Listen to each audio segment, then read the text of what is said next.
In the history of the world, many civilizations have been born, flourished, and disappeared. Even the Yellow River Civilization, which lasted the longest of the world's four major civilizations, declined after about 3,300 years. On the other hand, the Jomon period lasted for more than 10,000 years while coexisting with the natural environment. This is something that has never been seen before in the history of the world, and is noteworthy as a sustainable society.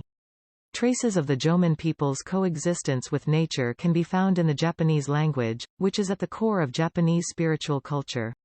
The Japanese language has the largest number of onomatopoeia related to nature of any language in the world.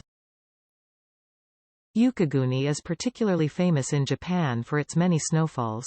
It is said that climate change about 8,000 years ago triggered the start of heavy snowfall similar to what we see today.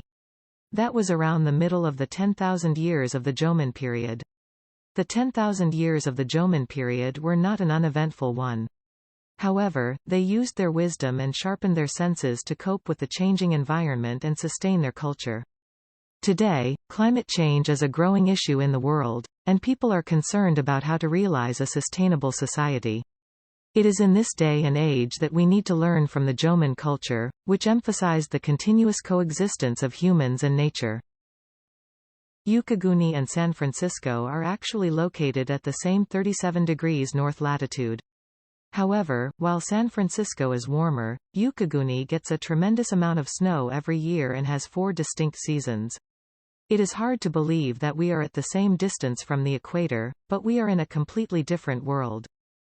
The reason why so much snow falls in Yukiguni is because warm currents from the south began to flow into the Sea of Japan about 8,000 years ago. In the winter, the moist air carried by the warm currents, along with the winds from the western continent, began to blow over Japan. This moist air hits the mountains and is cooled in the air, turning into snow. This is how the world's special snowy country, Yukiguni, was born.